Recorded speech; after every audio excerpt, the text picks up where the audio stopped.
नमस्कार मित्रांनो, संजय गांधी निराधार अनुदान योजना, श्रावणबाळ निवृत्ती वेतन योजना, तसेच इंदिरा गांधी निवृत्ती वेतन योजना, इंदिरा गांधी दिव्यांग योजना, इंदिरा गांधी विधवा योजना आणि कुटुंब कल्याण योजना या सर्व योजनांचे निधी राज्य सरकारला प्राप्त झालेले आहे। मग केंद्रीय निधी PMS प्रणालीद्वारे थेट जमा झालेले आहे। मग राज्याच्या या योजनांसाठी नोंदणीचे काम सुद्धा सुरू झालेले आहे। त्या संदर्भातली महत्त्वाची अपडेट आपण बघणार आहोत। यामध्ये कोणकोणत्या योजनांचा निधी या ठिकाणी प्राप्त झालेला आहे आणि कोणकोणत्या लाभार्थ्यांना हा निधी या ठिकाणी मिळणार आहे, त्यांचे पेन्शन मिळणार आहे, त्याविषयी सविस्तरपणे या बातमीमध्ये आपण माहिती बघणार आहोत। तरी हा व्हिडिओ शेवटपर्यंत बघा। चॅनलवरती नवीन असाल तर चॅनलला सबस्क्राइब करा, बेल आयकॉनला क्लिक करा। मित्रांनो, आपण या ठिकाणी बघू शकता केंद्रीय निधी PMS प्रणालीद्वारे या थेट जमा राज्याच्या योजनांसाठी नोंदणीचे काम सुरू। केंद्राच्या योजनांचा 12,40,00,000 तर राज्याच्या 201,69,00,000चा निधी या ठिकाणी जमा झालेला आहे। मग सोलापूर जिल्ह्यातली ही बातमी आहे। सोलापूर जिल्ह्यातील इंदिरा गांधी वृद्धापकाळ, विधवा निवृत्ती वेतन, दिव्यांग कुटुंब लाभ केंद्र सरकारच्या योजनेच्या लाभार्थ्यांना नोव्हेंबर 2024 अखेर 12,40,28,900 रुपयाचा अनुदान PMS म्हणजेच पब्लिक फायनान्शियल मॅनेजमेंट सिस्टीमद्वारे या प्रणालीतून थेट लाभार्थ्यांच्या खात्यात जमा केल्याची व राज्य सरकारच्या योजनांसाठीचे निधीसाठी ज्यांचे DBT पोर्टलवर नोंदणी पूर्ण झाली आहे त्यांना त्या प्रणालीतून अनुदान वाटप झाले आहे। मग केंद्र सरकारने आता पब्लिक फायनान्शियल सिस्टीम अंमलात आणली असून केंद्रीय अर्थ मंत्रालयाच्या अखत्यारीतील विभागातून थेट लाभार्थींच्या बँक खात्यात निधी जमा होऊ लागला आहे। त्याची अंमलबजावणी डिसेंबरच्या अनुदानापासून सुरू करण्यात आलेली आहे।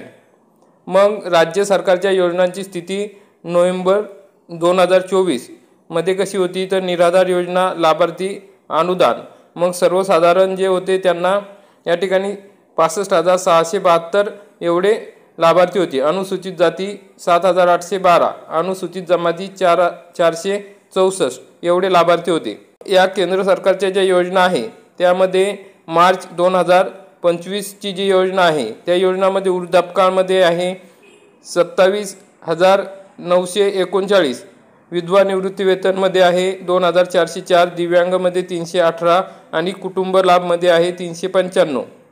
हे केंद्र सरकारच्या योजना म्हणजे इंदिरा गांधी वृद्धापकाळ योजना, इंदिरा गांधी विधवा निवृत्ती वेतन योजना, इंदिरा गांधी दिव्यांग आणि इंदिरा गांधी कुटुंब लाभ योजना या योजनांचे हे लाभार्थी आहेत। त्यांचे अनुदान समोर दिल्याप्रमाणे या ठिकाणी जमा झालेले आहे।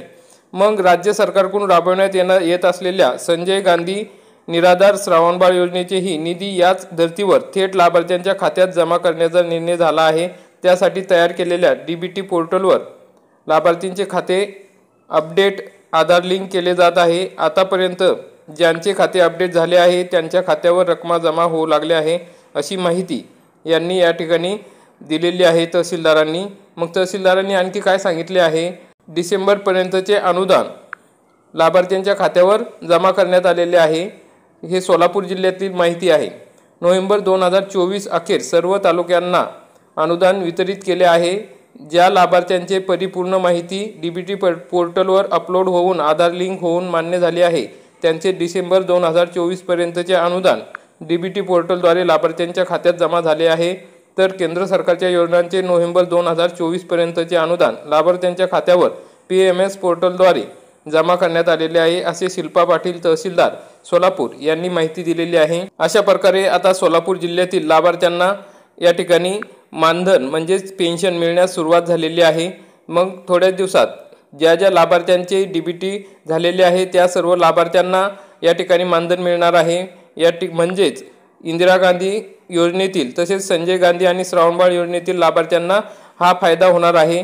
त्यांना हे मानधन या ठिकाणी वाटप करण्यात सुरुवात झालेली आहे अशी ही महत्त्वाची बातमी होती। इतर जिल्ह्यांमध्ये सुद्धा आता अशा प्रकारचा निधी प्राप्त झालेला असून सर्व इंदिरा गांधी तसेच संजय गांधी निराधार अनुदान योजना आणि श्रावणबाळ योजनेतील लाभार्थ्यांच्या बँक खात्यात हे पैसे थेट DBT पोर्टलद्वारे आणि PMS प्रणालीद्वारे जमा करण्यात येत आहे। अशा प्रकारची महत्त्वाची अपडेट होती। आपल्याला जर काही अडचण असेल तर आपण कमेंट करू शकता। तसेच आपल्याला व्हिडिओ आवडला असेल व्हिडिओला लाईक करा, चॅनलला सबस्क्राइब करा। धन्यवाद।